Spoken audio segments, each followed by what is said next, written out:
अब ये बोल रहे थे हम बोल रहे थे कुछ नहीं, ये बोल रहे थे हम कुछ बोल रहे थे, इनसे बोल लो बोलो खुला। कुछ लोग बाग ऐसे होते हैं कि नमक खा के नमक हरामी कर जाते हैं। नीतीश जी, चंद्रबाबू नायडू और ये क्या नाम है तुम्हारे चिराग पासवान, बड़े टोपी पहन के इनके इफ्तिहार में जाते थे।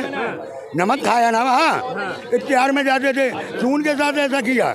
ये तो नमक हरामी वाली बात है, नमक हरामी वाली बात है। ऐसा नहीं करना था इन्हें।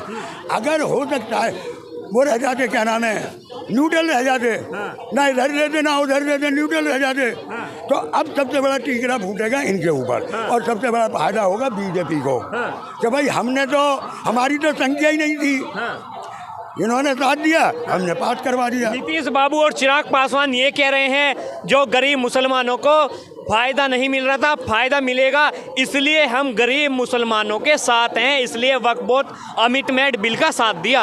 देखो अभी पता लग जाएगी, हो जाने दो, फाइनल हो जाने दो। अभी तो काफ़ी कार्रवाई होनी है, अभी तो मेरे ख्याल से 1 साल और लग जाएगा कंप्लीट होने में।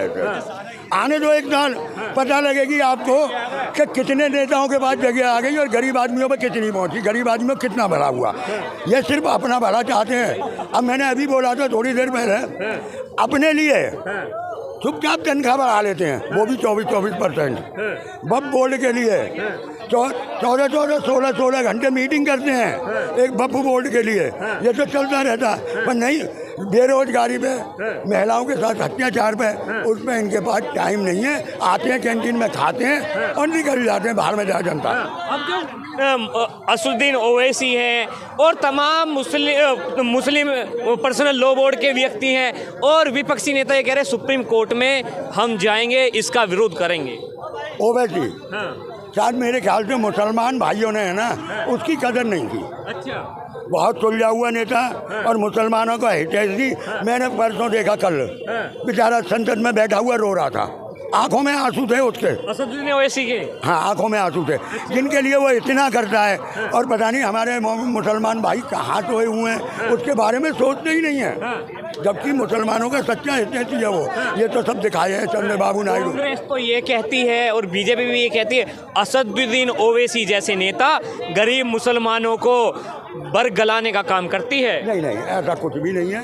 देखो, वो अपने हक के लिए लड़ रहा है और मुसलमानों के हक के लिए। अभी तो ये बिल है ना, सुप्रीम कोर्ट में जाएगा, सुप्रीम कोर्ट का फैसला कब आता है, जब तक तो कुछ भी नहीं होना। और जब तक, है ना, और मैं तो एक लास्ट बात कहता हूँ, अगर किसी चीज़ के कागज हैं तुम्हारे पास, वो तुम्हारी, उसे कोई नहीं छीन सकता। और कागज नहीं है तो भाई फिर तो वो जाएगी। तो सरकार भी तो ये कह रही कागज, मैं भी तो वही कह रहा हूँ कि अगर आपके पास कागज है दिखाओ। तो आप ये मानते हैं कहीं ना कहीं ये बिल सही भी है? हाँ, कहीं ना कहीं सही भी है। मैंने बिल्कुल विरोध नहीं किया है, मैंने नेताओं का विरोध किया है जो साथ में रह के गद्दारी करते हैं। बिल का मैं समर्थन कर रहा हूँ। भाई अगर मेरे पास जगह है तो मेरी है वो जगह, सरकार कहाँ लेके जाएगी उसे? और नहीं है तो भैया वो सरकार के पास जाएगी। और गरीबों का भला होता है या नेताओं का भला होता है, ये तो आने वाला वक्त बता। क्या लगता है सर, विधानसभा चुनाव बिहार के होने वाले हैं कुछ समय में, क्या फर्क देखने को मिलेगा? बिल्कुल फर्क मिलेगा।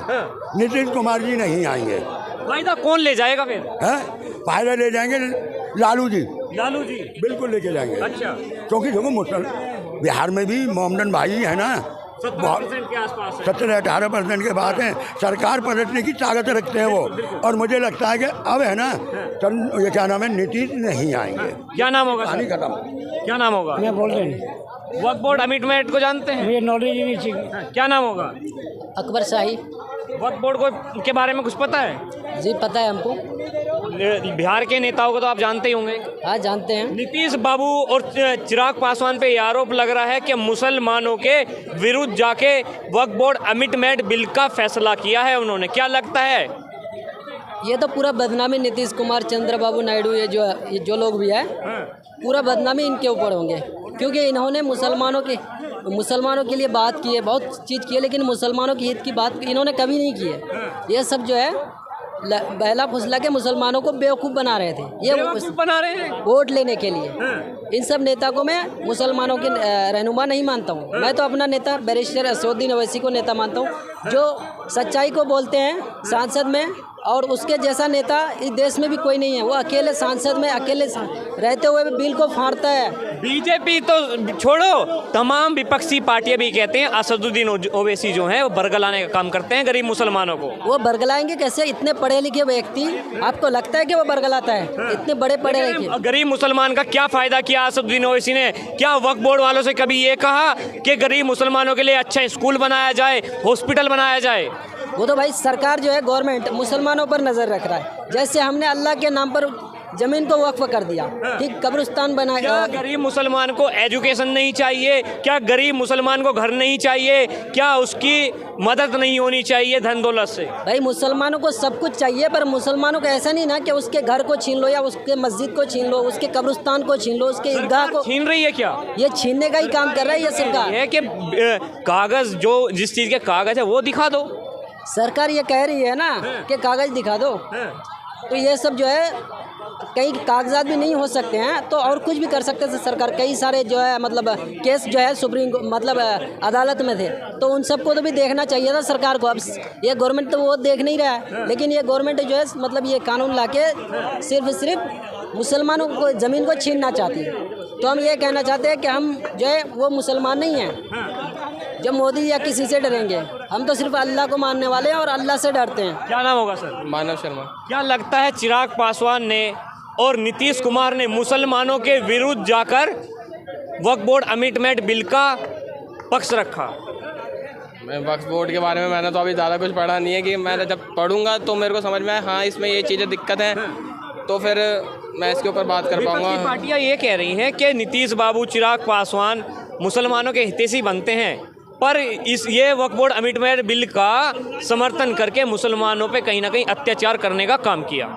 नीतीश कुमार ने और चिराग पासवान ने। क्या आपको लगता है? दोनों ही तो बीजेपी के अंदर ही आते हैं ना, एनडीए के सरकार के अंदर ही हैं। क्योंकि अगर मैंने इनका देखा था जब बिल पास हो रहा था, तो जो फेवर में थे वो नीतीश कुमार, जेडीयू के जो इनके पार्टी है वो सारे इनके तरफ में थे, एनडीए की तरफ में थी। और अंतिम सवाल, क्या बिहार विधानसभा चुनाव में कौन फायदा ले जाएगा? क्योंकि वक्फ बोर्ड अमेंडमेंट बिल बिहार चुनाव के नज़दीक ही आया है। बिहार चुनाव जाहिर सी बात है बीजेपी ही लेके जाएगी। रीज़न भी यही है क्योंकि हर चीज़, जैसे कि इनकम टैक्स का सौदा लेकर आए थे जब बिल पास हुआ था, तो भी तब भी दिल्ली में बीजेपी खेल गई थी, तो यहाँ पे भी बीजेपी खेल जाएगी। बीजेपी निकल जाएगी। क्या लगता है नीतीश बाबू ने और चिराग पासवान ने मुसलमानों के विरुद्ध जाके वक्फ बोर्ड अमेंडमेंट बिल का समर्थन किया? तुम बताओ हमें क्या पता भाई, तुम बताओ ना हमें क्या हुआ। लालू प्रसाद यादव, तेजस्वी यादव कह रहे हैं। लालू प्रसाद यादव कौन आ गया?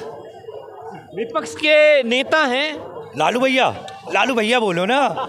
लालू यादव से कहाँ पहचानते? हम तो लालू भैया से पहचानते हैं। लालू भैया के नाम? हाँ, लालू भैया के नाम से पहचानते हैं, जिनके ऊपर चारा घोटाले का इल्ज़ाम लगाया हुआ है तुम लोगों ने।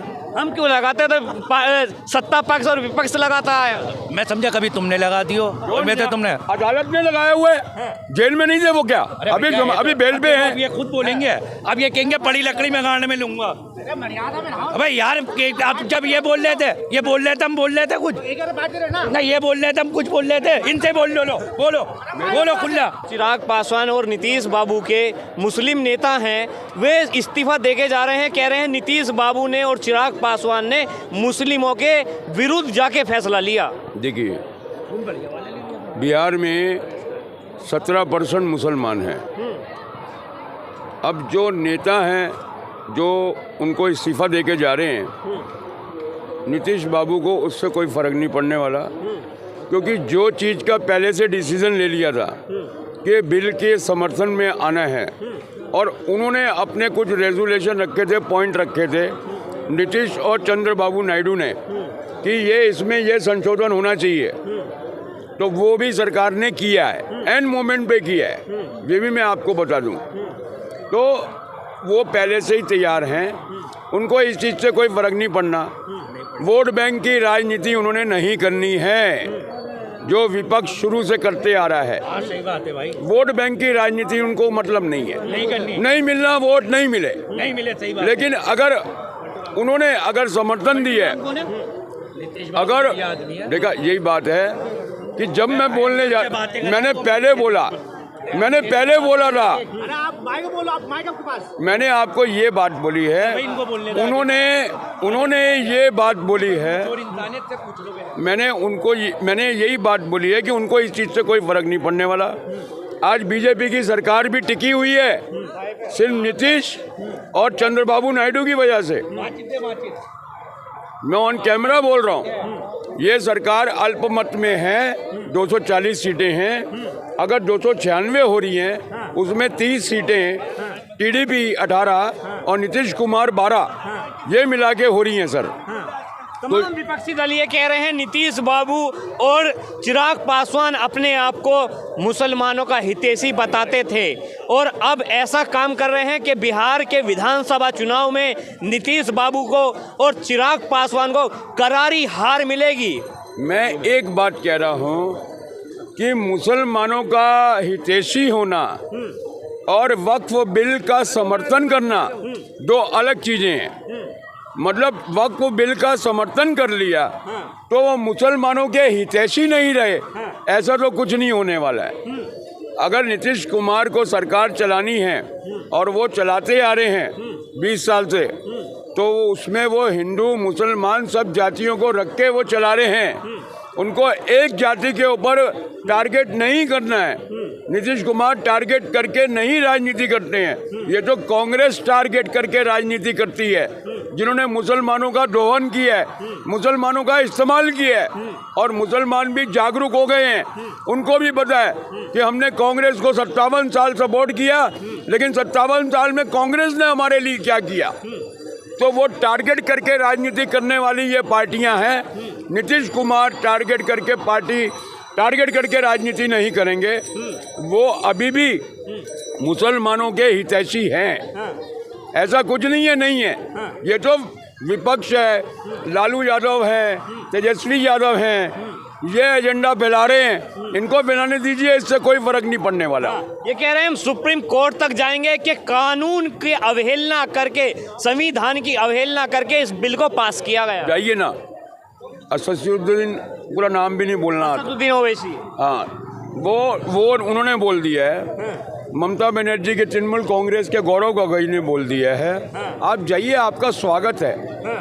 ये जो बिल पास हुआ है, मैं एक बात आप सबसे कहना चाहता हूँ, अगर मैं बीजेपी गवर्नमेंट की निंदा करता, मैं बीजेपी मोदी की निंदा करता, अगर ये अध्यादेश होता, अगर ये ऑर्डिनेंस होता, इसमें जेपीसी का गठन हुआ है, जेपीसी के गठन के बाद ये बिल पास हुआ है। और मुझे इतना पता है, अगर ये बिल अध्यादेश के थ्रू पास होता या ऑर्डिनेंस की वजह से पास होता, तो मैं मोदी गवर्नमेंट की पहले निंदा करता।